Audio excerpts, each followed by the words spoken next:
พุทโธหนึ่งพุทโธสอง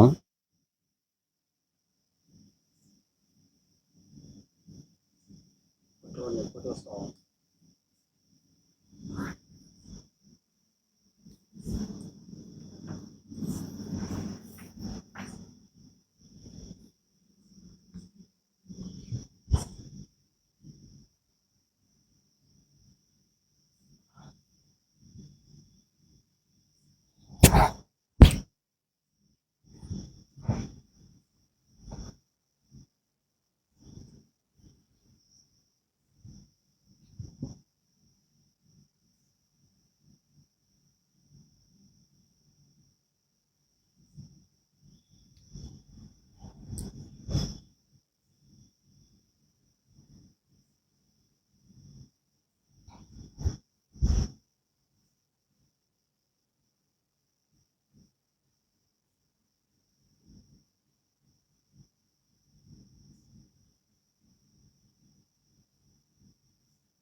เจริญสุขสวัสดีคณะญาติธรรมทั้งสองช่องทางทุกท่านเนาะในวันนี้ก็ได้เวลาและจะได้เวลาเนาะที่เราท่านทั้งหลายจะได้มาร่วมกันสวดบทธรรมจักรวัฏนสูตรซึ่งไตรมาสนี้ก็เดินทางมาถึงวันออกพรรษาแล้วเนาะที่ผู้พูดเองได้ชักชวนญาติธรรมได้มาร่วมกันสวดบทธรรมจักรมาร่วมกันเจริญจิตตภาวนาหลังจากในวันพรุ่งนี้ก็ต้องดูอีกทีนึงว่าจะได้ไลฟ์ในการสวดมนต์สวดบทธรรมจักรไหมนะแต่ถ้ามีโอกาสก็จะมาพูดคุยในเรื่องของธรรมะเพราะว่าคือช่วงพรรษาแล้วบางทีเวลาในการอยู่วัดเนี่ยมันไม่ค่อยแน่นอนนะและยิ่งช่วงนี้ก็เป็นช่วงของการเตรียมงานซึ่งวันที่12เนี่ยก็จะมีงานกฐินสามัคคีเนาะซึ่งทุกวัดเนาะที่มีพระภิกษุสงฆ์จำพรรษานี่ก็บางทีก็มีกฐินบางทีก็ไม่มีนะอันนี้ก็ว่ากันไปเนาะ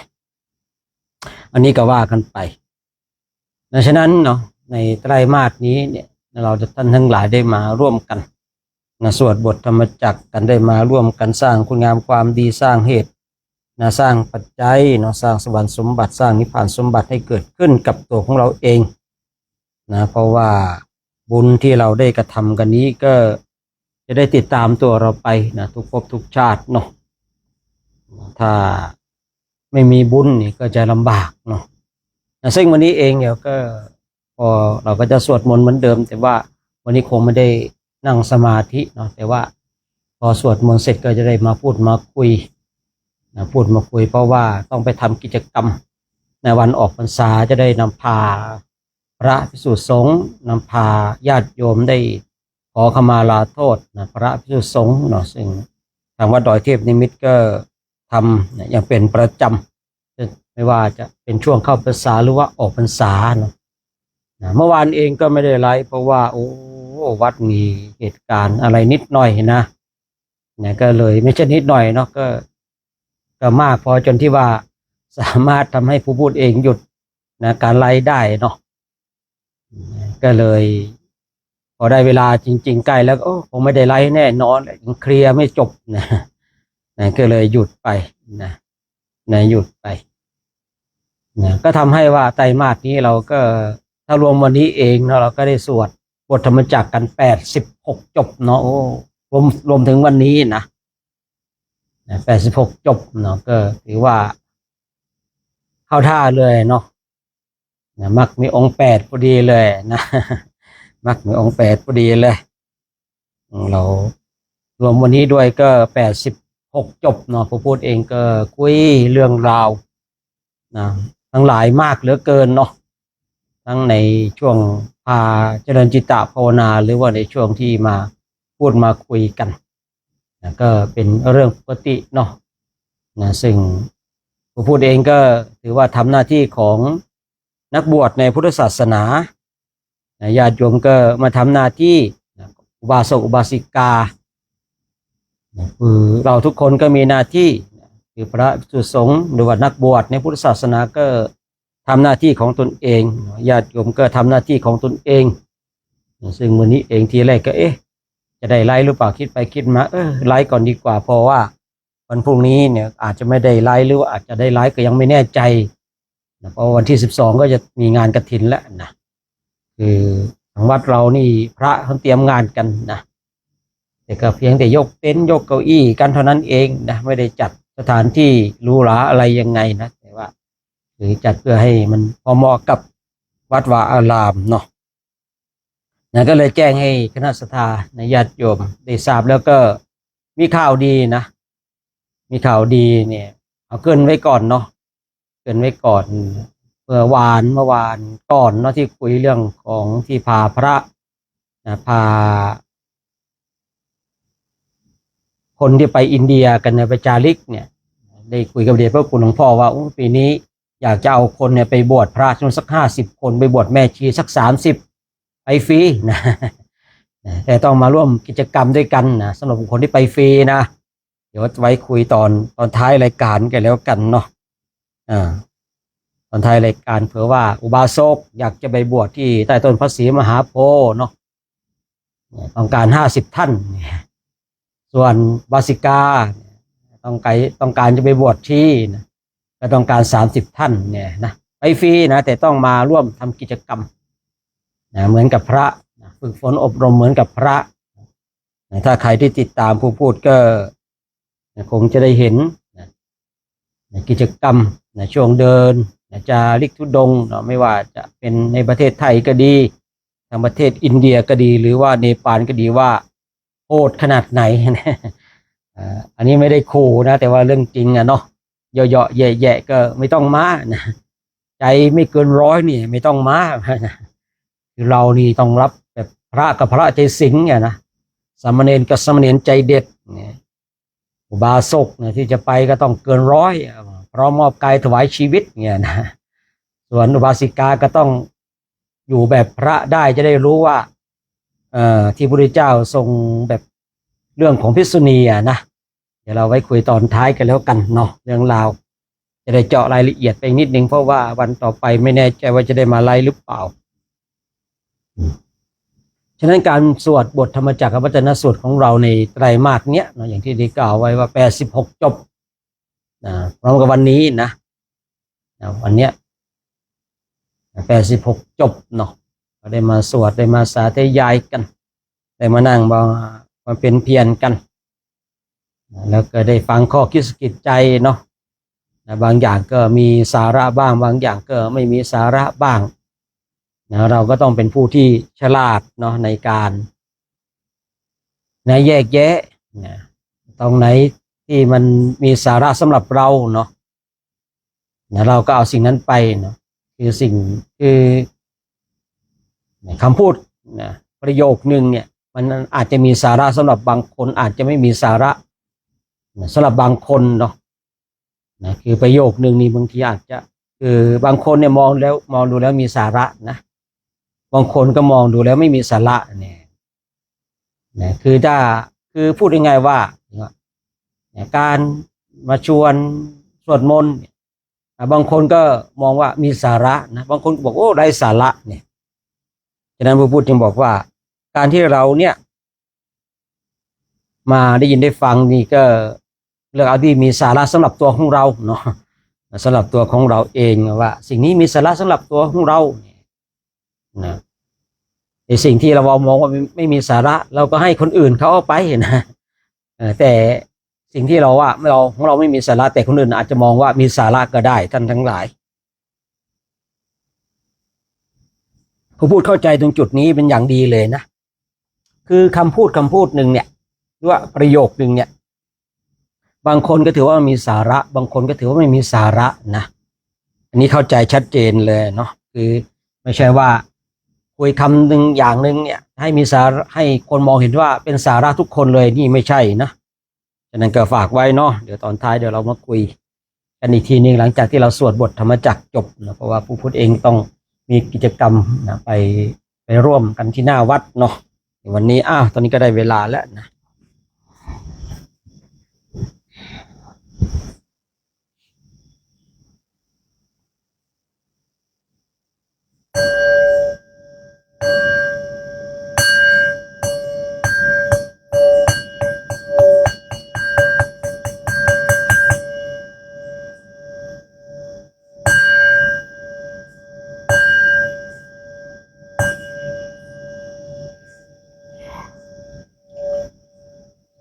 ต่อไปเราจะได้กราบพระพร้อมกันนะพร้อมกันแล้วกราบ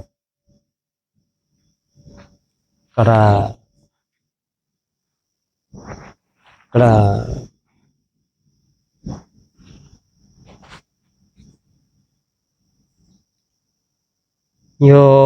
โสภะคะวาอะระหังสัมมาสัมพุทโธสวากขาโตเยนะภะคะวตาธัมโมสุปฏิปันโนยาสะภะคะวะโตสาวกสังโฆธัมมายังภะคะวันตังสัทธัมมังสสังฆังเอเมหิสการเรอิยาธาระหังอาโรปิเตอิอาภิปุชยามาสาธุโนพันเตภควาสุจิราปรินิพุตโตเปปัจฉิมาชนตานุกัมปมานาสาเอเมสการเรทุขตาปันนากาพระภูเตปฏิคันหาโตอัมหากังทีคารตังอิตายาสุขายาอะระหังสัมมาสัมพุทโธภควาพุทธังภควันตังอภิวาเทมิสวากขาโตภควตาธัมโมธัมมังนามัสสามิสุปฏิปันโนภะคะวะโตสาวกสังโฆสังฆังนะมามิ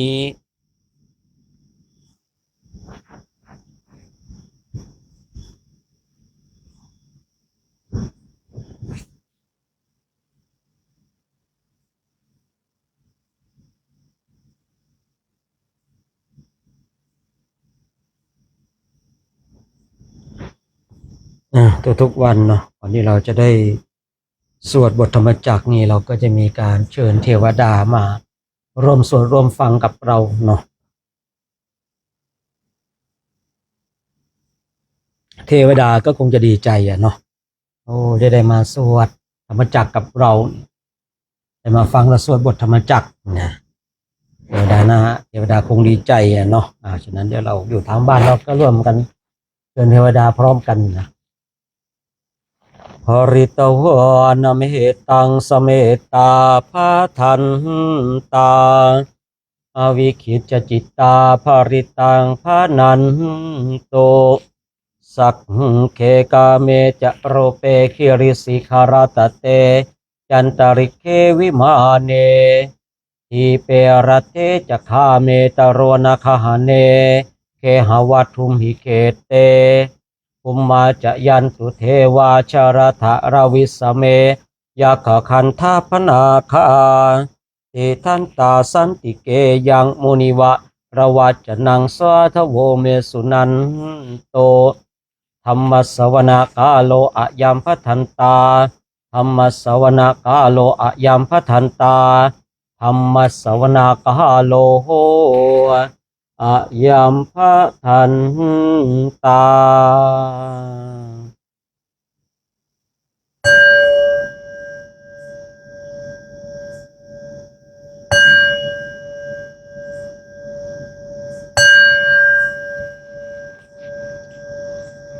นะโมตัสสะภะคะวะโต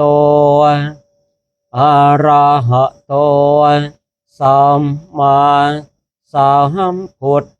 ธัสสะนะโมตัสสะภะคะวะโตอะระหะโตสัมมาสัมพุทธัสสะนะโมตัสสะภะคะวะโตอะระหะโตสัมมาสัมพุทธัสสะพุทธังสารนังคัจฉามิธัมมังสารนังคัจฉามิสังฆังสารนังคัจฉามิทุติยามปิพุทธังสารนังคัจฉามิทุติยามปิธัมมังสารนังคัจฉามิทุติยามปิสังฆังสารนังคัจฉามิตติยามปิพุทธังสารนังคัจฉามิตติยามปิธัมมังสารนังคัจฉามิตติยามปิสังฆังสารนังคัจฉามิเมตตายาภิกขเวเจโตวิมุตติยาอาเสวิตายภาวิตายภาหุลิกตายยานิกตายาวาทุกตายาอโนทิตายาปริจิตายาสุสมาราธายาเอกาตสานิสังสาปาติกังคากตเมเอกาทัตสุขังสุปฏิสุขังปฏิปุญชตินปาปะกังสุปินังปัสสติมนุสานังปิโยโหติอมนุสานังปิโย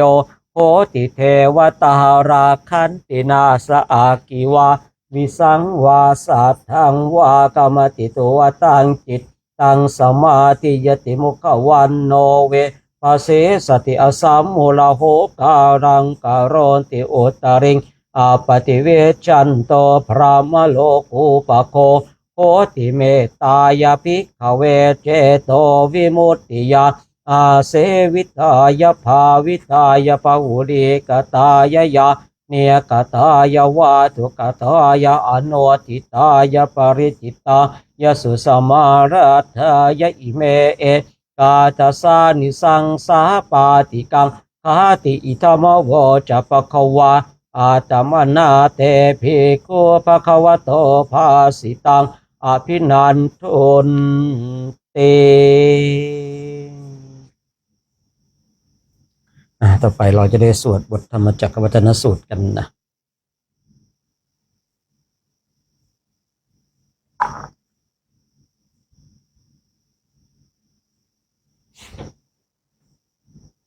เอวเมสุตังเอกังสมัยยังภควาภาราณสิยังวิหารติอิสิปตเนมิกทาเยตัตตระโคภควาปัญจวาคิเยภิกขุอามันเตสิทเวเมภิกขเวอันตาปาปชิเตนะนาเสวิตัพพายโยจายังกาเมสุกามาสุขาริกานุโยโคหิโนคัมโมโปทัวชนิโกอนาริโยอนาตสันหิโตโยจายังอาตกิรมัทานุโยโคตุโคอนาริโยอนาตสันหิโตเอเตเตภิกขเวอุปอันเตอนุปคัมมามาชิมาปฏิปทาตถาคเตนะอภิสัมพุทธาจาอุการณียานการณีอุปสมายะอภินญายสัมโพธายนิพพานายสังวาตติกตมาจะสาภิกขเวมัชฌิมาปฏิปทาตถาคเตนะอภิสัมพุทธาจาคุการณียานการณีอุปสมายะอภินญายสัมโพธายนิพพานายสังวาตติอายะเมวะอริโยอัตถังคิโกมาโคเสยติทังสัมมาทิติสัมมาสังกัปโปสัม มาวาจาสัมมากัมมันโตสัมมาอาชีวสัมมาวายาโมสัมมาสติสัมมาสมาธิอายังโกสาภิกขเวมัชฌิมาปฏิปทาตถาคเตนะอภิสัมพุทธาจากุกรณียานกรณีอุปสัมหายอภิญญายสัมโพธายนิพพานายสัมวัตติอิทังโคปนาภิกขเวทุขังอริยสัจจังชาติปิโทขาชราปิโทขามรณามปิโทขังโสกปริเทวตุขโทมนาสุปายาสาปิโทขาอาปิเยหิสัมปโยโคโทโคปิเยหิเวปโยโคโทโคยามปิชังนรปฏิตามปิโทขังสังขิเตนะปัญจุปาทานขันธ์ธาโทขาอิทังโคปนาภิกขเวตัวกัสสมุตโยอริยสัจจังยายังตันหาโพนองภวิกานันทิราคสหคตาตัตตระตัตตราพินันทิเนียเสยยติทังกามตันหาภวตันหาวิภวตันหาอิทังโคปนาภิกขเวตัวขะนิโรโทอริยสัจจังโยตัสสาเยวตันหายะเสสวิราขะนิโรโทจาโคปตินิสัตโคโมติอนาลโยอิทังโคปนาภิกขเวโทขะนิโรธคะมิเนียปฏิปทาอริยสัจจังอะยะเมวะอริโยอัตถังคิโกมาโคเสยยติทังสัมมาเทติสัมมาสังกัปปะสัมมาวาจาสัมมากัมมันโตสัมมาอาชีวสัมมาวายาโมสัมมาสติสัมมาสมาธิอิทังทุกขังอริยสัจจันติเมภิกขเวบุพเพอนันโนสุเตสุธรรมเมสุจักขุงอุทธปาทิยานังอุทธปาทิปัญญาอุทธปาทิวิชชาอุทธปาทิอาโลโกอุทธปาทิตังโคปนิทางทุกขังอริยสัจจังปริญเยยันติเมภิกขเวบุพเพอนันโนสุเตสุธรรมเมสุจักขุงอุทธปาทิยานังอุทธปาทิปัญญาอุทธปาทิวิชชาอุทธปาทิอาโลโกอุทธปาทิตังโคปนิทางทุกขังอริยสัจจังปริญญาตันติเมภิกขเวบุพเพอนันโนสุเตสุธรรมเมสุจักขุงอุทธปาทิยานังอุทธปาทิปัญญาอุทธปาทิวิชชาอุทธปาทิอาโลโกอุทธปาทิอิทังตัวขสมุตโยอริยสัจจันติเมภิกขเวบุพเพอนันโนสุเตสุธรรมเมสุจักขุงอุทธปาทิยานังอุทธปาทิปัญญาอุทธปาทิวิชชาอุทธปาทิอาโลโกอุทธปาทิตังโคปนิทังทุกขสมุทโยอริยสัจจังปหาตาพันติเมภิกขเวบุพเพอนันโนสุเตสุธรรมเมสุจักขุงอุทธปาทิยานังอุทธปาทิปัญญาอุทธปาทิวิชชาอุทธปาทิอาโลโกอุทธปาทิตังโคปนิทังทุกขสมุทโยอริยสัจจังปหินันติเมภิกขเวบุพเพอนันโนสุเตสุธรรมเมสุจักขุงอุทธปาทิยานังอุทธปาทิปัญญาอุทธปาทิวิชชาอุทธปาทิอาโลโกอุทธปาทิอิทังทุกขนิโรโทอริยสัจจันติเมภิกขเวบุพเพอนันโนสุเตสุธรรมเมสุจักขุงอุทธปาทิยานังอุทธปาทิปัญญาอุทธปาทิวิชชาอุทธปาทิอาโลโกอุทธปาทิตังโคปนิทังทุกขนิโรโทอริยสัจจังสาจิกาตัพพันติเมภิกขเวบุพเพอนันโนสุเตสุธรรมเมสุจักขุงอุทธปาทิยานังอุทธปาทิปัญญาอุทธปาทิวิชชาอุทธปาทิอาโลโกอุทธปาทิตังโคปนิทังทุกขนิโรโทอริยสัจจังสาจิกตันติเมภิ ภิกขเวบุพเพอนันโนสุเตสุธรรมเมสุจาคุงอุตตปาทิยานังอุตตปาทิปัญญาอุตตปาทิวิชชาอุตตปาทิอาโลโกอุตตปาทิอิทังทุกขนิโรธคามิเนยปฏิปทาอริยสัจจันติเมภิกขเวบุพเพอนันโนสุเตสุธรรมเมสุจาคุงอุตตปาทิยานังอุตตปาทิปัญญาอุตตปาทิวิชชาอุตตปาทิอาโลโกอุตตปาทิตังโคปานิทังโตขะนิโรธคามิเนปฏิปทาอริยสัจจังภาเวตัพันติเมภิกขเวบุพเพอนันโนสุเตสุธรรมเมสุจักขุงอุตตปาทิยานังอุตตปาทิปัญญาอุตตปาทิวิชชาอุตตปาทิอาโลโกอุตตปาทิตังโคปานิทังโทขะนิโรธคามิเนียปฏิปทาอริยสัจจังภาวิตันติเม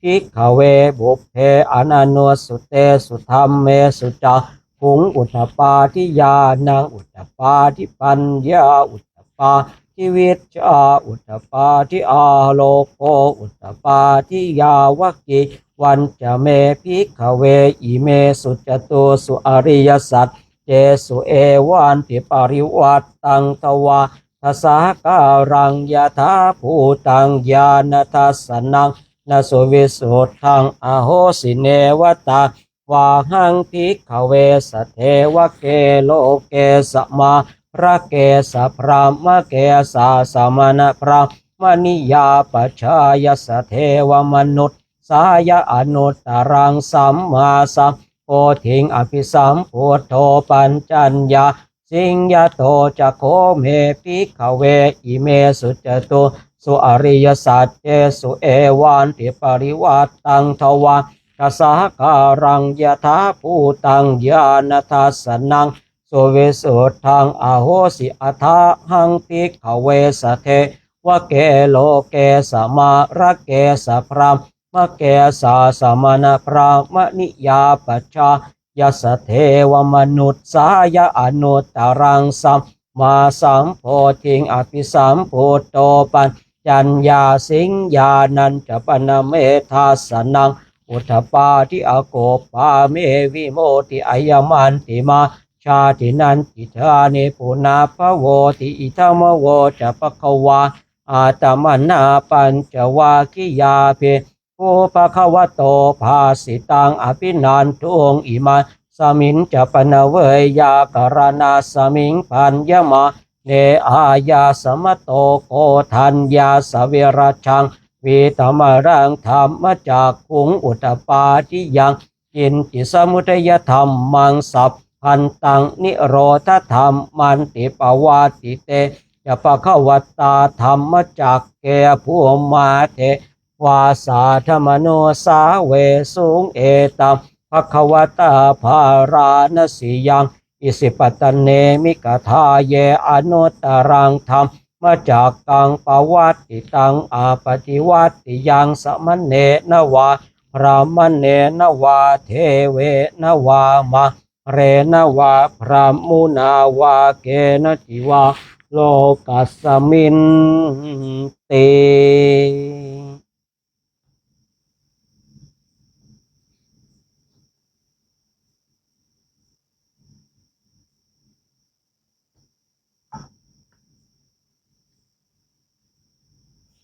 ต่อไปเราจะได้กล่าวถึงสวรรค์แล้วก็พรหมแล้วก็สัญญีพรหมในวันที่พระพุทธเจ้าทรงแสดงพระธรรมจักรจบแล้วก็ได้สวรรค์แต่ละชั้นก็เปล่งสาธุการเป็นลำดับชั้นไปจนไปถึงพรหมโลกเนาะ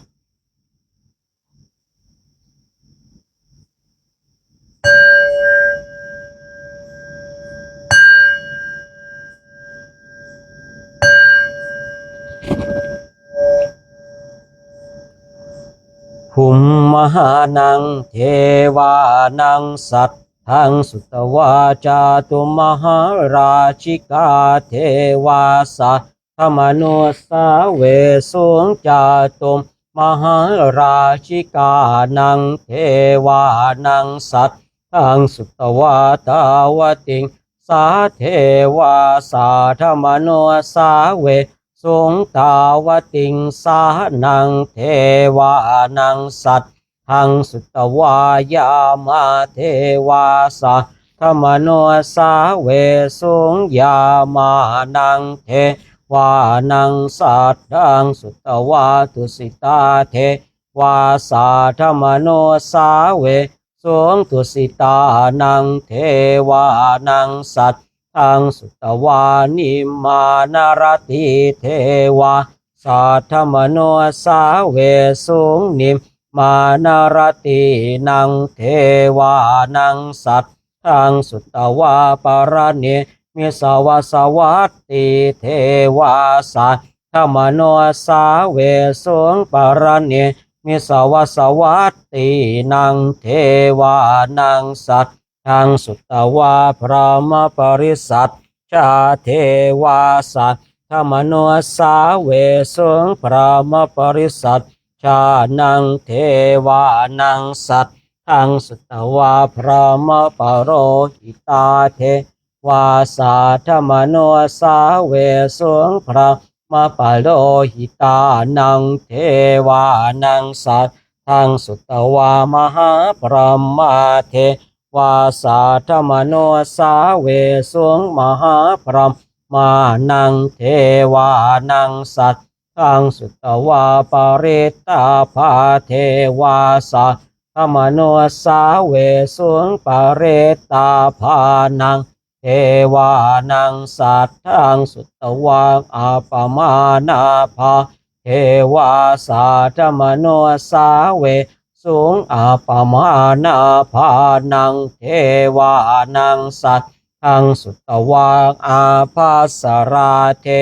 วาสาธรรมโนสาเวสงอาภาสรานังเท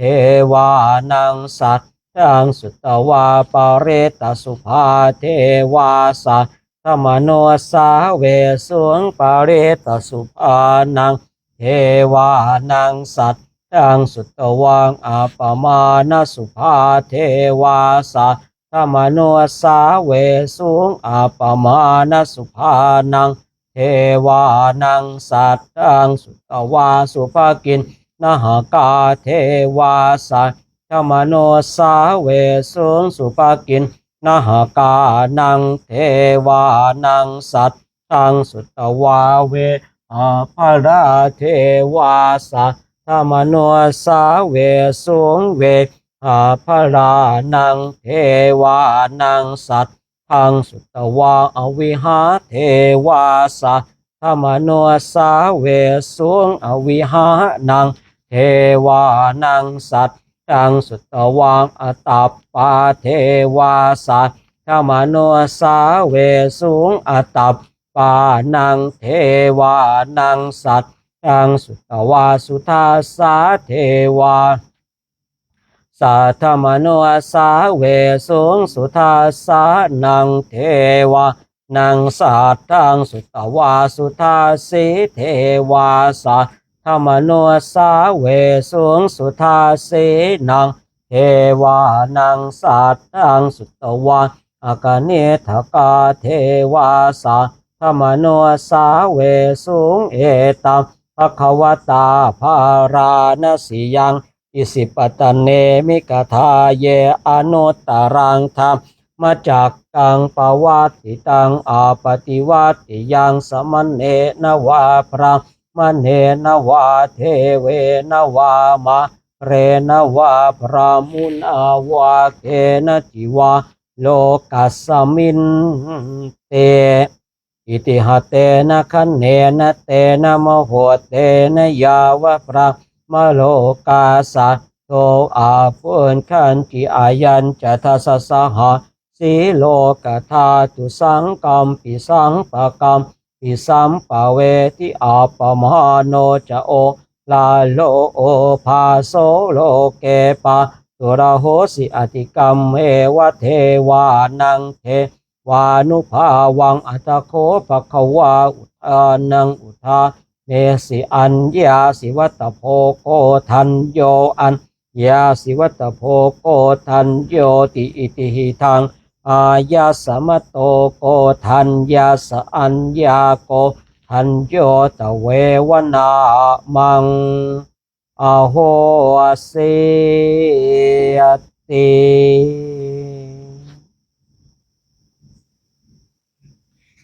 เราสวดวันนี้สวดบารมี30 ทัศนะเราสวดบารมี30 ทัศสักหน่อยวันนี้นะเดี๋ยวนี้มีหรือเปล่าไม่รู้เนี่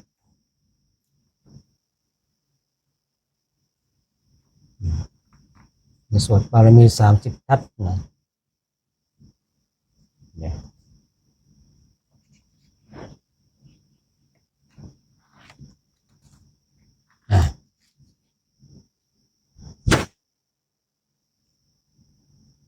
ทานาปารามีสัมปันโนทานาอุปปารามีสัมปันโนทานาปรมัตถปารามีสัมปันโนเมตตาไมตรีกรุณามุทิตาอุเบกขาปารามิสัมปันโนอิติปิโสภะคะวะสีราปารามิสัมปันโนสีราอุปปารามิสัมปันโนสีราปารามัตถปารามิสัมปันโนเมตตาไมตรีกรุณามุทิตาอุเบกขาปารามีสัมปันโนอิติปิโสภะคะวะเนคขมาปารามิสัมปันโนเนคขมาอุปปารามิสัมปันโนเนคขมาปารามัตถปารามิสัมปันโนเมตตาไมตรีกรุณามุทิตาอุเบกขาปารามิสัมปันโนอิติปิโสภะคะวะปัญญาปารามิสัมปันโนปัญญาอุปปารามิสัมปันโนปัญญาปรมัตถปารามิสัมปันโนเมตตาไม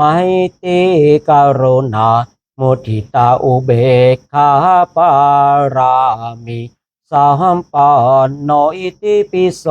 ภะคะวะวิริยาปารามิสัมปันโนวิริยะอุปปารามิสัมปันโนวิริยะปรมัตถปารามิสัมปันโนเมตตาไมตรีกรุณามุทิตาอุเบกขาปารามิสัมปันโนอิติปิโสภะคะวะขันติปารามิสัมปันโนขันติอุปปารามิสัมปันโนขันติปรมัตถปารามิสัมปันโนเมตตาไมตรีกรุณามุทิตาอุเบกขาปารามิสัมปันโนอิติปิโสภะคะวะสัจจาปารามิสัมปันโนสัจจาอุปปารามิสัมปันโนสัจจาปรมัตถปารามิสัมปันโนเมตตาไมตรีกรุณามุทิตาอุเบกขาปารามิสัมปันโนอิติปิโสภะคะวะอธิฐานาปารามิสัมปันโนอธิฐานาอุปปารามิสัมปันโนอธิฐานาปรมัตถปารามิสัมปันโนเมตตาไมตรีกรุณามุทิตาอุเบกขาปารามิ สัมปันโนอิติปิโสภะคะวะเมตตาปารามีสัมปันโนเมตตาอุปปารามิสัมปันโนเมตตาปรมัตถปารามิสัมปันโนเมตตาไมตรีกรุณามุทิตาอุเบกขาปารามิสัมปันโนอิติปิโสภะคะวะอุเบกขาปารามิสัมปันโนอุเบกขาอุปปา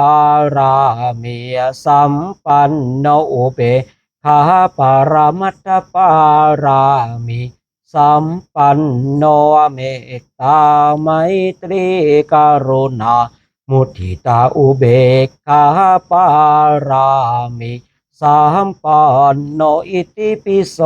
ภะคะวะทัสสะปารามิสัมปันโนทัสสะอุปปารามิสัมปันโนทัสสะปรมัตถปารามิสัมปันโนเมตตาไมตรีกรุณามุทิตาอุเบกขาปารามิสัมปันโนอิติปิโสภะคะวะพุทธังสารนังคัจฉามิธัมมังสารนังคัจฉามิสังฆังสารนังคัจฉามินะมามิหัง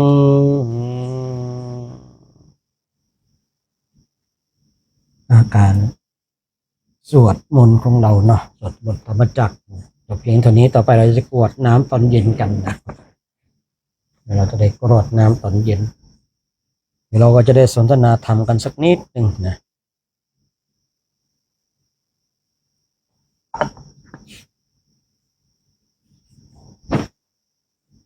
หันธรรมยังอุติสนาทิฏฐานาคาทายโย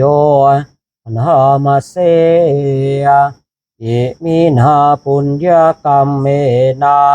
ด้วยบุญนี้อุทิศให้โอปัชฌายาคุณุตตราโอปัชฌาผู้เลิศคุณอาจาริโยปการาจาและอาจารย์ผู้เกื้อหนุนมาตาปิตาจญาตกาทั้งพ่อแม่และปวงญาติสุริโยจันทิมาราชาสูนจันทร์และราชาผู้นาวันตานราปิจาผู้ทรงคุณหรือทรงชาติพระมาราชอินทาจารมาและอินทราชโลกปาราชเทวตาทั้งถวยเทพและโลกบาลยาโมมิตามนุสาจายมมาราชมนุษย์มิตรมาชตาเวริกาปิจาผู้เป็นกลางผู้จองผานสัพเพสัตตาสุขีโหนโตขอให้เป็นสุขสารทุกตัวนาอย่าทุกทนปุญญานิปกตานิเมบุญพองที่ข้าทำจงช่วยอำนวยสุภพลสุขังจติวิทังเทนโตให้สุขสามอย่างล้นเขปังปาเปตาโวมตังให้รู้ถึงนิพพานพันอิมินาปุญญกรรมเมนาด้วยบุญนี้ที่เราทำอิมินาอุติเสนาจาและอุทิศให้ปวงสัตว์เขปาหังสุรเพเจวาเราพันได้ซึ่งการตัดทานอุปาทานาเชทนังตัวตันหาอุปาทานเยสันตาเนหินาธรรมาสิ่งชั่วในดวงใจยาวานิพพานโตมะมังกว่าเราจะถึงนิพพานนาสันตุสาปทาเยวามาร่ายสิ้นจากสันดานยะถาชาโตภเวภเวทุกภพที่เราเกิดผู้ชูจิตตังสติปัญญา มีจิตตรงและสติทางปัญญาอันประเสริฐสัลเลโควิริยมหินาพร้อมทั้งความเพียรเลิศเป็นเครื่องขูดกิเลสหายมาราระพันตุโนกาสังโอกาสอย่าพึงมีแก่หมู่มาสิ้นทั้งหลายกาตุนจะวิริเยสุเมเป็นช่องปทุสลายทำลายล้างความเพียรจมพุทธาทิปวโรนาโทพระพุทธผู้บวรนาถธัมโมนาโทวารุตตโมพระธรรมที่พึงอุดมนาโทปัจเจกพุทโธจาพระปัจเจกพุทธสมสังโฆนาโทตโรมะมังโทพระสงฆ์ที่พึงพยองเตโสตมานุภาเวนะด้วยอานุภาพนั้นมาโรกาสังละพันตุมาพอหมู่มารอย่าได้ช่องทัสสะปุญญานุภาเวนะด้วยเดชบุญทั้ง10 ปองมาโรกาสังละพันตุมาอย่าเปิดโอกาสแก่มารเถิด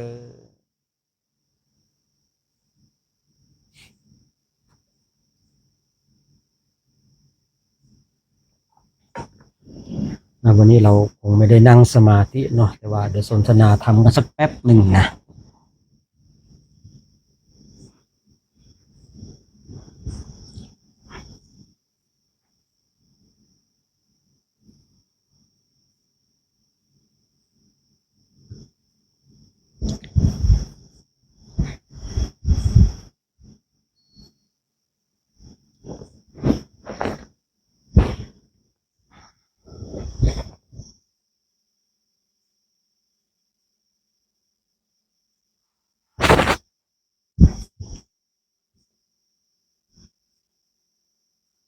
วันนี้ก็ต้องขออนุโมทนากับญาติธรรมทั้ง2 ช่องทางทุกท่านเนาะแล้วก็ตลอดไตรมาสนี้3 เดือนด้วยเนาะที่บางคนบางท่านนี่ก็มาร่วมสวดบทธรรมจักรมาร่วมเจริญจิตตภาวนาซึ่งวันนี้เองก็เป็นวันออกพรรษาของญาติโยมเนาะญาติโยมนี่เข้าพรรษาก่อนพระนี่เข้าพรรษาที่หลังพระจะเข้าพรรษาเนี่ยหลัง1 วันเนาะแล้วก็โยมเนี่ยเวลาออกก็ออกก่อนพระ1 วันวันนี้เป็นวันออกพรรษาของโยมวันพรุ่งนี้จะเป็นวันออกพรรษาของพระพระสงฆ์ก็จะภาวนาออกพรรษากันในวันพรุ่งนี้แต่ก็มีบางที่บางแห่งก็ภาวนาออกพรรษาวันนี้แต่ที่จริงก็ต้องให้ได้อารุณของวันพรุ่งนี้ก่อนมันจึงจะครบรอบเนาะครบรอบเพราะว่าคือเราก็ถือคติพระเจ้าเสด็จลงจากสวรรค์ชั้นดาวดึงส์ที่ไปจำพรรษาก็หลังออกพรรษา1 วันคือวันที่ตักบาตรเทโวโลหณะนั่นเองฉะนั้นการเข้าพรรษาของญาติโยมเนี่ยถือว่าเป็นการสร้างบุญบารมีของตนเองเพราะว่า1 ปีเนี่ยมีการเข้าพรรษา3 เดือนอีก9 เดือนนี่ก็เราก็ว่ากันไปบางคนบางท่านก็ถือเอาการเข้าพรรษาเนี่ยเป็นจุดเริ่มต้นของการสร้างคุณงามความดีบางคนก็จะงดเหล้าเข้าพรรษาถามว่าดีไหมถ้างดได้มันก็ดีเนาะแต่ถ้าดีที่สุดเลยคืองดตลอดไปเลยเนาะแต่ถ้าว่าบางคนก็หาเวลาพักผ่อนให้กับร่างกายบ้างก็เลยอธิษฐานไปตั้งสัจจะไปว่าจะงดเหล้าเข้าพรรษาก็เป็นสิ่งที่ดี1ตนเองก็มีเงินเหลือใช้2สุขภาพก็ดี3คนทั้งหลายก็ไม่ต้องเป็นห่วงเวลาเมาเนาะก็ดีหลายอย่างเลยเนาะก็ดีหลายอย่างเลยแล้วก็ยังได้สัจจะด้วยได้การอธิษฐานด้วยได้ขันติด้วยได้วิริยะด้วยได้อุเบกขาด้วยนะไม่เพียงแต่เรา พูดง่ายๆว่าเราจะงดเหล้าเข้าพรรษาเนี่ยนะมันได้หลายอย่างเลยนะถ้าเราไม่เพียรจริงๆนี่งดไม่ได้นะเพราะว่าสังคมปัจจุบันมันก็ล่อแหลมกับสิ่งเหล่านี้เนาะถ้าเราไม่วางอุเบกขาจริงๆนะมีคนมาชวนอย่างเงี้ยถ้าเราไม่วางจริงๆเนี่ยก็งดไม่ได้เหมือนกันเนี่ยไอ้เพียงแต่งดเหล้าเข้าพรรษานี่ก็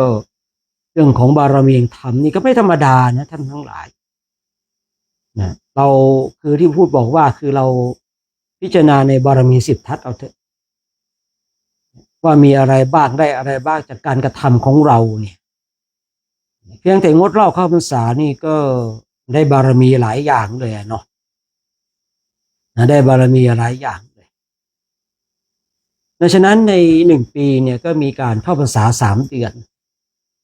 จริงๆการเข้าพรรษาเนี่ยเป็นเรื่องของพระภิกษุสงฆ์อย่างเดียวนะ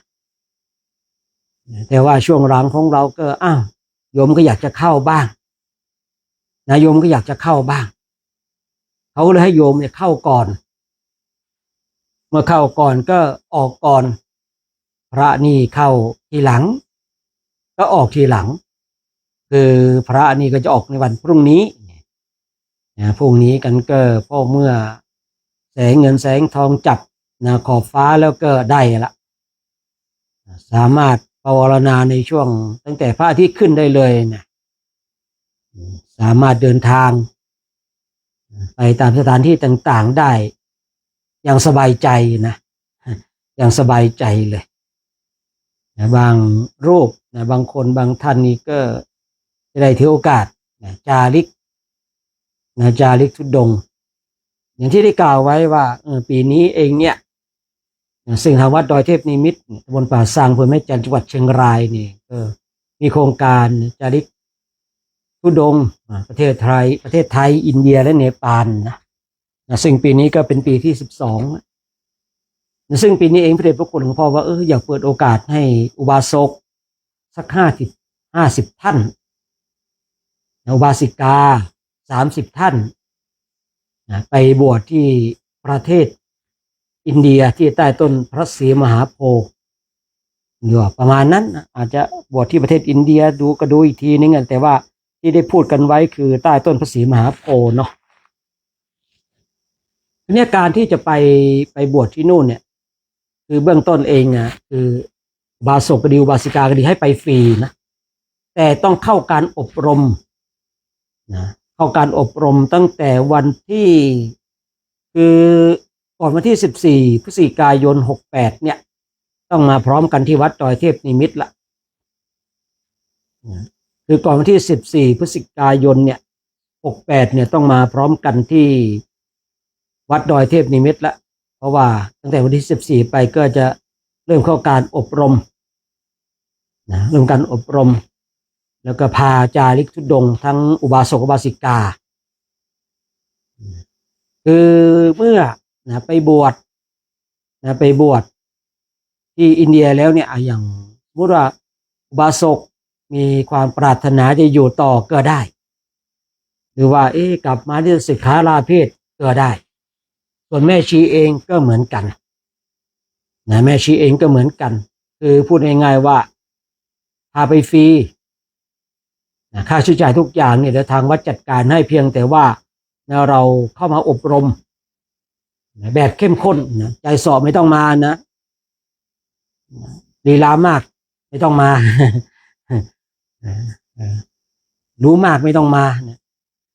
รู้มากเนี่ยจริงๆนะอะไรก็รู้หมดทุกอย่างที่อดไม่ได้เนี่ยไม่ต้องมา คือต้องบอกกันก่อนไม่ใช่ว่าไงนะคืออยากจะให้คนที่เขามีศรัทธาจริงๆเนาะนะคือเอามาเพื่อเล่นลิเกเนี่ยไม่เอาสำหรับตัวผู้พูดเองนะคือในแต่ละปีนี่ถ้าไม่ถูกใจก็นิมนต์กลับวัดในกรณีที่เป็นพระนะที่ไม่ถูกใจคืออะไรนะที่ไม่ได้เข้าร่วมอบรมบ้างนะเก่งทุกอย่างแต่ไม่ได้ทำไม่ได้สักอย่างอย่างเงี้ยนะเนี่ยญาติโยมก็บอกต่อๆกันไปนะส่วนพระภิกษุสงฆ์เองก็เหมือนกันคือเข้าอบรมพร้อมกันนะเข้าอบรมพร้อมกันโดยสมมาพระภิกษุสงฆ์ท่านก็รู้แล้วส่วนอุบาสกและอุบาสิกานี่ก็ คือพูดง่ายๆว่าถ้าใครมีความประสงค์จะไปจาริกธุดงค์ในประเทศไทยอินเดียและเนปาลนะคือต้องเข้ามาอบรมก่อนวันที่14 พฤศจิกายนอบรมนะคือพูดง่ายๆว่าตั้งแต่วันที่14 พฤศจิกายนเป็นต้นไปจนถึงเดือนต้นเดือนเมษา69คือต้องอยู่ด้วยกันตลอดเวลาตั้งแต่วันที่14 พฤศจิกายน68นะจนไปถึงประมาณต้นเดือนเมษาเพราะว่าทุกๆปีเนี่ยเราก็จะกลับมาถึงประเทศไทยเนี่ยวันที่30 มีนาบ้างวันที่1 เมษาบ้าง69นะคือตอนจากนั้นก็อยู่ด้วยกันยาวไปเลยยาวกันไปเลยนะฉะนั้นเผื่อว่าญาติโยมอยากจะไปนะแต่ว่าคือต้องวงเล็บแบบโรคภัยไข้เจ็บคือต้องมาคือต้องความพร้อมจริงๆนะพร้อมทั้งร่างกายและจิตใจแต่ถ้าว่าใครโอ้ฉันเนี่ยคงเดินไม่ไหวแต่ฉันอยากจะไปไปร่วมไปร่วมในกรณีที่บุคคลที่แบบเสียปัจจัยไปเราก็เปิดโอกาสนะคือบางคนก็ไม่อยากจะไปบวชพระไม่อยากจะไปบวชชีแต่อยากจะไปร่วมไปร่วมเดินบ้างนั่งรถบ้างก็ได้อยู่เหมือนกันอันนี้ต้องเสียปัจจัยนะคือเราก็คืออยากเปิดโอกาสให้คือสำหรับคนที่ไม่มีปัจจัยแต่อยากจะไปบวชไปเดินที่นู่นอย่างเงี้ยเราก็เปิดโอกาสแต่ต้องมาอบรมเต็มรูปแบบเลยนะเต็มรูปแบบเลยส่วนบุคคลที่ไม่อยากจะเข้าการอบรมแต่อยากจะไปอันนี้ก็ในกรณีนี้ก็ต้องเสียปัจจัยเสียปัจจัยไปก็ประมาณ20,000 กว่าบาทประมาณ20,000 กว่าบาทก็อยู่ก็ถ้าบุคคลที่เสียปัจจัยไปก็ประมาณ50 กว่าวันนะที่จะต้องไปใช้ชีวิตในประเทศอินเดียและเนปาลส่วนบุคคลที่แบบเข้าการอบรมพฤศจิกาธันวามกรากุมภามีนาก็ประมาณ4 เดือนกว่าที่ต้องอยู่ด้วยกันเลยนะมากกว่าการจำพรรษาหนึ่งอีกนะคือบุคคลที่แบบอยากจะเข้าร่วมโครงการอยากจะไปบวชที่ประเทศอินเดียและเนปาลทั้งอุบาสกอุบาสิกานะคือจะต้องอยู่ด้วยกันเนี่ยประมาณ4 เดือนกว่านะใช้ชีวิตร่วมกันเนี่ยร่วมกันทุกข์ร่วมกันสุขร่วมกันร้อนร่วมกันหนาวด้วยกันเนี่ยส่วนบุคคลที่เสียปัจจัยไปเองเสียปัจจัยไปเองนี่ก็จะใช้ชีวิตร่วมกันก็ประมาณ50 กว่าวันเพราะว่าบุคคลที่เสียปัจจัยไปนี่ไม่ต้องเข้าการอบรมนะคือเราก็เปิดโอกาสให้บุคคลที่คืออยากจะไปเนาะอยากจะไปอยากจะไปเพราะว่าบุคคลที่เอาเสียปัจจัยไปเนี่ย20,000 กว่าบาทเนี่ยคือถ้าบางทีเขาถ้าไม่พอใจอารมณ์ไม่ดีไม่ถูกใจซื้อตั๋วกลับเองนะต้องบอกไว้ก่อนไม่ใช่ว่าไปปุ๊บ1 วัน 2 วันจะร้องให้กลับไม่ได้นะคือเราพูดง่ายๆว่าซื้อตั๋วไปกลับให้แต่คุณกลับก่อนเนี่ยคุณต้องเสียสตางค์เองเสียค่าตั๋วเองนะอันนี้ต้องคุยกันให้ชัดเจนฉะนั้นเนี่ยญาติโยมเนาะที่ฟังอยู่ตรงนี้ก็บางทีก็บอกต่อกันไปนะทางบ้านฟ้านี่ก็สอบถามมาทางข้อความได้เนาะส่วนแอปต่อนี่ก็เข้ามาสอบถามกันได้เนาะเข้ามาสอบถามรายละเอียดหรือว่าอยากจะไปชัดเจนเนี่ยเดี๋ยวพอเสร็จงานกฐินเนี่ยผู้พูดเองก็คงจะโพสต์ลงไปในหน้าเพจนะว่ามีรายละเอียดอะไรยังไงบ้างแต่ถ้าท่านทั้งหลายอยากจะนั่นก็เข้าไปที่ดูที่เพจของโครงการจาริกธรรมตามรอยบาทพระศาสดานะเขาน่าจะลงรายละเอียดไว้ตรงนั้นด้วยเนาะฉะนั้นเราท่านทั้งหลายเนาะคือบางคนบางท่านก็ส่งต่อกันไปเดี๋ยวถ้าผู้พูดเนี่ยหลังจากวัน วันนี้ไปเนี่ยจะไม่แน่ใจว่าจะได้มาไลฟ์อีกหรือเปล่าหรืออาจจะได้มาไลฟ์มาพูดมาคุยกันเนาะจะได้บอกรายละเอียดไปฉะนั้นก็แจ้งข่าวไว้ในการเข้าพรรษาของเราเนาะย้อนกลับมาเรื่องการเข้าพรรษาทีนี้เราไปวัดนะไปวัดบางทีเราไปวัดเราไปเห็นไม่ถูกอกถูกใจพระสงฆ์องค์พระเจ้าท่านทั้งหลายก็คือมันเป็นเรื่องที่ดีนะการที่เราผิดพลาดไปแล้วไปขอเข้ามากรรมเนี่ยผิดแล้วรู้จักผิดกรรมนั้นจะได้เป็นโอโหสิกรรมจริงบางทีเราไปวัดเนี่ยเราไปเอาบุญเนาะเราไม่ใช่ไปเอาบาปนะก็แต่ว่าบางทีจิตของเรามันอาจจะคิดอกุศลบ้างไปเจอพระใหม่แล้วไม่ถูกอกถูกใจนะไม่สำรวมกิริยาบ้างหรือว่าไปเจอพระเก่าไปเจอพระเก่าก็ดีทำไมแสดงกิริยาที่ไม่ชอบใจเราไม่ถูกอกถูกใจเราอาจจะไปนะตำหนิติเตียนนะเพราะว่ากายกรรมนะวจีกรรมมโนกรรมเนี่ยนะกายกรรมที่เราจะไปทุบไปตีเนี่ยคงไม่มีเนาะส่วนวจีกรรมและมโนกรรมเนี่ยบางทีถ้าเราเผลอสติไปเนี่ยมันอาจจะมีได้ฉะนั้นถ้าเราระลึกได้ท่านทั้งหลายเนี่ยคือออกพรรษาเนี่ยเป็นเรื่องที่ดีที่เราจะต้องไปขอขมาบางทีพระใหม่อย่างเงี้ยบวช3 เดือนเนี่ยคือเราต้องเข้าใจว่าตอนที่เราแสดงวจีกรรมไปหรือว่าทางมโนกรรมไปเนี่ยท่านเป็นพระพิธีกรรมเนี่ยมันก็จะอยู่กับเรานี่ตอนที่ถ้าเราเนี่ยท่านสึกออกไปท่านเป็นฆราวาสแล้วเราจะไปขอขมามันคนละเรื่องแล้วนะมันไม่จบเพราะอะไรตอนที่เราเนี่ยคือแสดงวจีกรรมหรือว่ามโนกรรมออกไปเนี่ยท่านเป็นพระนะแต่บังเอิญท่านสึกไปไม่สึกไปปุ๊บเนี่ยเรารู้สึกว่าโอ้ชีวิตของเรามันไม่ดีเหลือเกินเนี่ยเราจะต้องยอมรับผลในความไม่ดีนั้นให้ได้เพราะเราไม่สามารถจะไปขอขมาท่านได้แล้วเพราะว่าท่านเป็นฆราวาสไปแล้วท่านเป็นฆราวาสไปแล้วจวบจนท่านไม่ได้บวชอีกเมื่อไรนั่นแหละเรามาขอขมามันจึงจะโอเคหรือว่าชาตินี้ถ้าท่านไม่ได้บวชจะรอในชาติต่อไปและเราจะต้องรับผลแห่งกรรมให้ได้เลยนะรับผลแห่งกรรมที่เราไปอาจจะทางวจีกรรมหรือว่าทางมโนกรรมแต่กายกรรมเนี่ยผู้พูดเชื่อว่าไม่มีอย่างแน่นอนแต่ก็ไม่รู้เนาะในยุคนี้สมัยนี้คนมันก็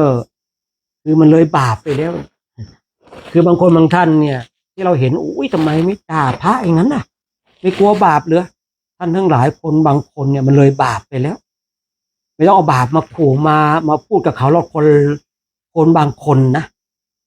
คนบางคนเนี่ยเราอาจจะคิดว่าอุ้ยทำไมเขาไม่กลัวบาปเหรอคือบางคนเนี่ยมันเลยบาปไปแล้วไม่ต้องเอาบาปมาขู่เขาหรอกถ้าเขาเป็นบุคคลที่กลัวบาปถ้าเขาเป็นบุคคลกลัวบาปปุ๊บเนี่ยเขาต้องมาขอขมาแล้วเขาก็ไม่ทำเช่นนั้นอีกแต่บางคนเนี่ยไม่กลัวบาปคนเหล่านี้เอาบาปมาขู่เนี่ยไม่กลัวหรอกเพราะว่าจิตใจของเขาเนี่ยมันเลยไปแล้วมันเลยไปแล้ว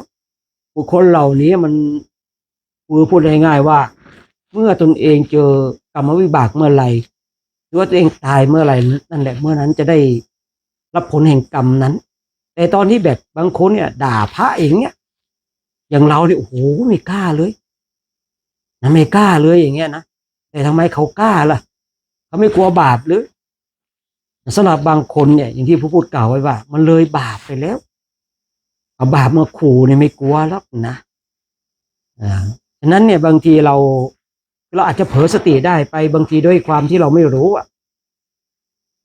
คือถ้าเราสามารถลึกได้บางทีเราเข้าไปวัดอย่างเงี้ยเราเข้าไปวัดบางทีมันอาจจิตมันอาจจะคิดอกุศลได้เป็นวจีกรรมก็ดีหรือว่าออกทางหรือว่าทางมโนกรรมก็ดีเนี่ยหรือออกทางวจีกรรมก็ดีเนี่ยเราลึกได้โอ้ขอขมานะ ขอขมาลาโทษกายกรรมวจีกรรมมโนกรรมที่ข้าพเจ้าเคยล่วงเกินท่านได้รู้ก็ดีไม่รู้ก็ดีเจตนาก็ดีไม่เจตนาก็ดีรู้เท่าถึงการก็ดีรู้ไม่เท่าถึงการก็ดีทั้งต่อหน้าและรับหลังขอให้ท่านอโหสิกรรมให้แก่ข้าพเจ้านับแต่บัดนี้ไปต้นไปเนี่ยเราไปขอให้ท่านอโหสิกรรมให้กับเราเนี่ยท่านเมื่อท่านเห็นได้ยินอโหสิกรรมกรรมที่ไม่ดีก็ขอให้เป็นอโหสิกรรมขอให้มีกรรมดีๆก็แล้วกันเรียกต่อให้ท่านศึกษาลาเพศไปเนี่ยไอ้กรรมที่เราคิดไม่ดีพูดไม่ดีกับท่านนั้นก็จะเป็นอโหสิกรรมก็หายไปก็หายไปดังนั้นเนี่ยช่วงออกพรรษาเนี่ยคือท่านทั้งหลายเนี่ยบางคนบางท่านเข้าวัดแล้วอาจจะคิดที่อย่างที่พระพุทธกล่าวไว้เนาะรูปเปล่งวาจาอย่างที่พระพุทธกล่าวไว้ว่าเป็นกรรมที่ไม่ดีถ้าระลึกได้ก็ไปไม่ต้องไปเสียกลัวเสียเชิงเสียเกียรติดีกว่าเราไปเสียทรัพย์เสียชีวิตอันสวยหรูของเราบางคนเนี่ยกลัวเสียเกียรติกลัวเสียศักดิ์ศรีแม่เราจะไปขอโทษได้อย่างไรโดยส่วนมากเราคิดว่าเราไม่ผิดเลยไปขอโทษทำไมจริงๆมันผิดทั้งคู่นั่นแหละท่านทั้งหลายจริงๆมันผิดทั้งคู่นั่นแหละทีเนี้ยบางคนเนี่ยกลัวเสียเชิงกลัวเสียเกียรติแต่คุณลองคิดดูนะท่านทั้งหลายพูดว่าเรากลัวเสียเชิงเสียเกียรติปุ๊บเนี่ยแม่เอาไปขอขมากรรมนั้นมาทำให้เราเสียทรัพย์เสียอะไรหลายๆอย่างเนี่ยมันจะเสียทรัพย์เสียตลอดชีวิตอย่างนี้เสียบางสิ่งบางอย่างเนี่ยเสียตลอดยังไงนะโอ้โหกรรมตัวนี้มันตัดรอนเนี่ยท่านทั้งหลายแต่เพียงแต่เราเข้าไปขอเข้ามาลาโทษเถอะขอเข้ามาลาโทษคนนี้มันก็จบใช่หรือเปล่าถึงแม้เรามองเราจะเสียเกียรติเสียเชิงแต่มันเป็นเรื่องที่ดีสำหรับเราว่าเราถ้าคิดในการมุมมองความเสียก็เสียแค่นิดเดียวแต่มันได้ดีมากกว่าไงแต่มันได้ดีมากกว่าคราวนี้ขึ้นอยู่กับตัวของเราท่านทั้งหลายเองนะตรงนี้ซึ่งผู้พูดเองเนี่ยมาอยู่ที่วัดดอยเทพนิมิตรปี2545ก็จะพาทำเข้าพรรษาออกพรรษาจะพาพระพาโยมขอเข้ามากันทุกปีไม่เคยขาดไม่เคยขาดและผู้ก็สั่งไว้พระไว้ว่าวันใดถ้าผมไม่อยู่ก็อย่าลืมทำกันวันเข้าพรรษาออกพรรษาเนี่ยขอเข้ามาครูบาอาจารย์ขอให้ญาติโยมขอเข้ามาพระสงฆ์กันพูดสั่งไว้บางทีว่าถ้าผมไม่อยู่แล้วก็อย่าทิ้งตรงนี้เพราะว่ามันเป็นเรื่องที่ดียิ่งญาติโยมบางทีเข้าวัดแล้วเนาะมีพระท่านจะสึกบ้างอะไรบ้างจะได้ขอเข้ามากันบางทีก็จะเป็นเช่นนี้ก็ให้เราท่านทั้งหลายเนี่ยไปทบทวนเนาะเพราะว่ายังคงไม่มีพระศึกวันนี้หรอกมั้งเนาะคงยังไม่มีพระศึกในวันพรุ่งนี้มั้งพระใหม่นะถึงไงถ้าเราระลึกได้ก็ไปเถอะอย่าไปกลัวเสียเชิงเสียเกียรติท่านทั้งหลายถ้าเราไปขอเข้ามาแล้วมันจะได้จบที่ใจของเราด้วยนะไม่ใช่เราไปขอเข้ามาแล้วใจของเรามันยังคุกคุ่นอยู่ก็ไม่เอานะอย่างนั้นมันจบไม่ลงท่านทั้งหลายคือการขอเข้ามานี่ขอให้มันจบที่ใจของเราเนี่ยไม่ใช่ว่าเราขอเข้ามาแล้วยังคุกคุ่นอยู่ในใจของเราไม่เอานะแบบนี้มันไม่จบแบบนี้ไม่จบอย่างแน่นอนเพื่อให้เราท่านทั้งหลายนี่ได้ศึกษาได้เรียนรู้กันยังไงก็อย่าลืมส่งข่าวต่อๆกันไปเนาะที่ว่าบางคนบางท่านอุบาสกอุบาสิกาเนี่ยนะอยากจะไปบวชที่ใต้ต้นพระศรีมหาโพธิ์หรือบวชที่ประเทศอินเดียเนี่ยอุบาสก50อุบาสิกา30ไปฟรีแต่ต้องมาอยู่อบรมด้วยกันตั้งแต่วันที่14พฤศจิกายนไปจนไปถึงวันที่ถึงต้นเดือนเมษาประมาณนั้นเนาะต้องอยู่ด้วยกัน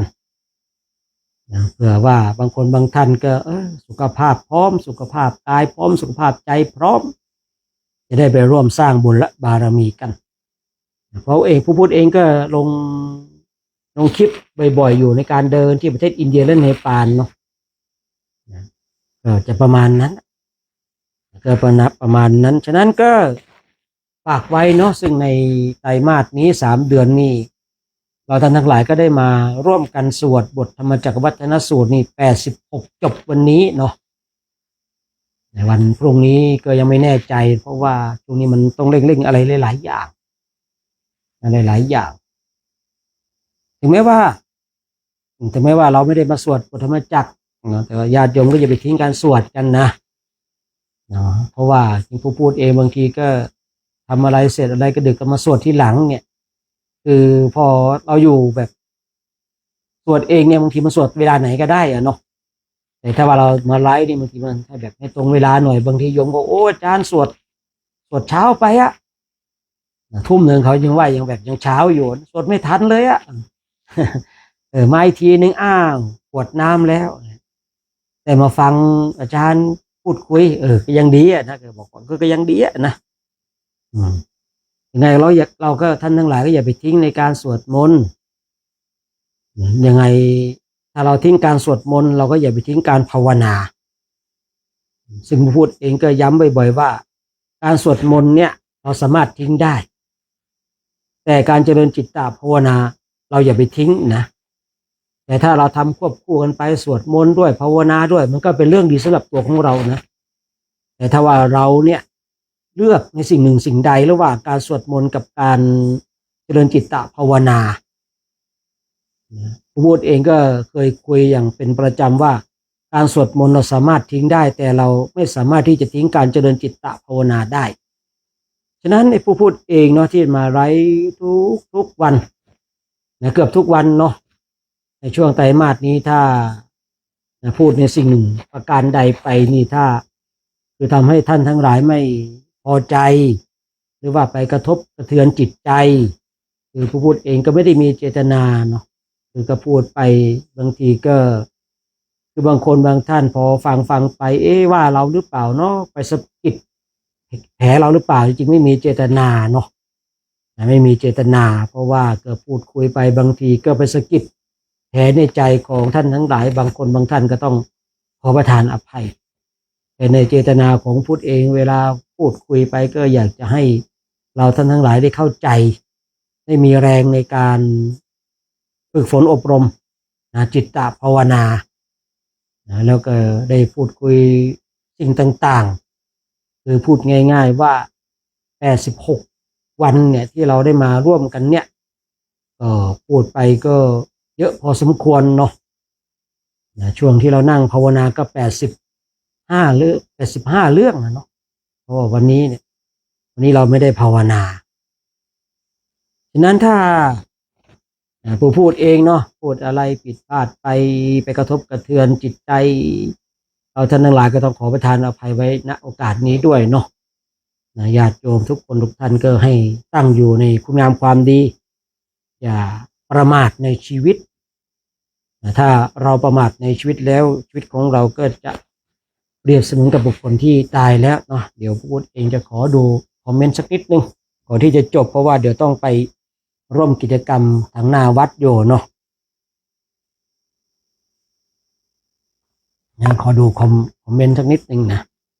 อ่านคอมเมนต์จบก็จะจบก่อนแล้ววันนี้เนาะ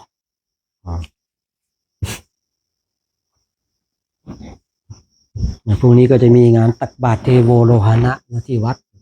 ซึ่งคณะสงฆ์อำเภอแม่จันทร์และอำเภอแม่ฟ้าหลวงนี่เขามาจัดทุกปีเนาะทุกปีเดี๋ยวขอดูทางแอปต่อก่อนเนาะต่อก่อนไปแล้วกันอนุโมทนากับญาติโยมทั้งแอปต่อทุกท่านเนาะได้เข้ามาร่วมกันมาร่วมกันสร้างบุญและสร้างบารมีมาร่วมกันกดหัวใจก็ดีนะกดไลค์ก็ดีเนาะร่วมส่งของขวัญนี่ก็ดีเนาะดีทุกอย่างแหละนะดีทุกอย่างเนาะมาร่วมสร้างบุญและบารมีด้วยกันเนาะไม่แน่ใจคุณโยมเนี่ยกรรมมีจริงเข้ามาฟังหรือเปล่าไม่รู้วันนี้เนาะคนก่อนได้สอบถามรายละเอียดเรื่องการไปอินเดียเนาะแต่เมื่อวานก็กล่าวว่าจะมาคุยต่อพอดีมันในวัดมีเหตุการณ์ที่ต้องไปเคลียร์นะต้องไปเคลียร์ก็เลยไม่สามารถที่จะไลฟ์ได้นะก็ ก็อนุโมทนาเนาะโมทนากับญาติโยมทางแอปต่อทุกคนทุกท่านเนาะที่ได้เข้ามาร่วมกันเข้ามาร่วมกันคอมเมนต์โดยสมาก็เข้ามาสาธุครับอนุโมทนาสาธุครับเนี่ยนะเข้ามาร่วมอนุโมทนาสาธุค่าเนี่ยนะสาธุสาธุค่าเนี่ยนะประมาณเนี้ยนะอนุโมทนาสาธุครับเนี่ยนะก็จะประมาณนี้กันเนาะเดี๋ยวขอดูบ้านฟ้านิดนึงเดี๋ยวขอดูบ้านฟ้านิดนึงเนาะบ้านฟ้าบ้านฟ้าเนาะบ้านฟ้าวันนี้ก็คอมเมนต์แรกเนาะโอ้คุณโยมปราณีจากสกอตแลนด์นะโอ้โหนี่มาก่อนเขาเลยนะกราบอนุโมทนาสาธุเจ้าค่ะนี่โยมปราณีนะจากโยมที่เคยพูดเคยไปที่สกอตแลนด์มาแล้วก็ได้เป็นผู้ที่มีศรัทธาเนาะคอยรู้บำรุงพุทธศาสนาวัดวารามทางนู้นอยู่เนาะแล้วก็ขออยากไปจังเลยครับพระอาจารย์ถ้ามีบุญคงได้ไปมีบุญกับทุกคนนะเนาะ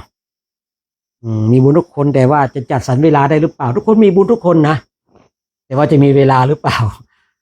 แต่เวลาเนี่ยมันจัดสรรได้นะคือทุกคนเนี่ยมีบุญกันทุกคนนะทุกคนเนี่ยมีบุญแต่ว่ามันมีเรื่องเกี่ยวกับเรื่องของเวลาเนาะในเรื่องของเวลานะแล้วก็โยมอัน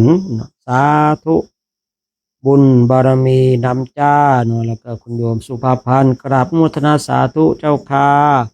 แล้วก็คุณอรัญญามาแล้วนะขออนุโมทนาสาธุบุญในการสวดมนต์เย็นนี้ด้วยค่ะนะเมื่อวานว่าหาไม่เจอเลยถ้าจะเข้าไปดูในโฟนประกาศไว้นะว่าหาไม่เจอเมื่อวานไม่ได้ไลฟ์นะอะไรเนี่ยแล้วก็คุณโยมพอเพียงกราบน้อมกราบอนุโมทนาสาธุสาธุเจ้าค่ะนะแล้วก็คุณโยมสุนทรีนะกราบอนุโมทนาสาธุเจ้าค่ะนะแล้วก็ขอเป็นคนสุดท้ายนะนมัสเตนะคือส่งพนมมือมาเนาะแล้วก็คุณคำจัดนะกราบสาธุเจ้าค่ะนะแล้วคุณวระพานะสาธุสาธุค่ะฉะนั้นวันนี้ก็อนุโมทนาเนาะที่เห็นบ้างไม่เห็นบ้างก็ต้องขอประทานอภัยเนาะก็อนุโมทนากับญาติธรรมทั้งสองช่องทางทุกท่านเนาะที่ได้มาร่วมสร้างบุญและบารมีกันเอาละวันนี้ก็คงจะสมมติยุติไว้เพียงเท่านี้นะก็ขอให้เราท่านทั้งหลายตั้งอยู่ในคุณงามความดีเนาะให้เราเป็นผู้ที่สร้างเหตุสร้างปัจจัยสร้างสวรรค์สมบัติสร้างนิพพานสมบัติให้เกิดขึ้นภายในจิตในใจของเราบุญกุศลเราก็พึงกระทำไปตามกำลังของเราเรามีโอกาสให้ทานเราก็ให้ทานมีโอกาสรักษาศีลเราก็รักษาศีลมีโอกาสเจริญจิตตภาวนาเราก็ทำกันไปอะไรก็ตามที่เป็นบุญในขอบเขตของพระพุทธศาสนาเนี่ยเราพึงขวนขวายเนาะฉะนั้นในค่ำคืนนี้พระพุทธเองก็ต้องขอสมมติยุติไว้เพียงเท่านี้เนาะนั้นก็ขอโมทนาทุกคนทุกท่านให้ทุกคนทุกท่านจงโชคดีมีชัยทุกคนทุกท่านด้วยเถิด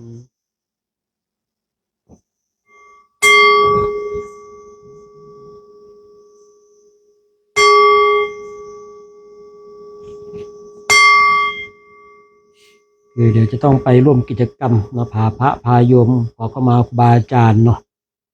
ซึ่งเป็นกิจกรรมการออกพรรษาของวัดดอยเทพนิมิตรเนาะพูดก็ต้องมาคือมาสวดธรรมจักรแล้วก็พูดคุยเนาะเอาละต่อไปจะได้กราบพระพร้อมกันเนาะ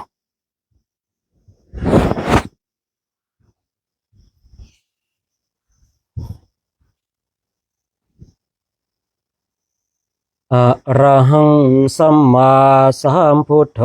ภควา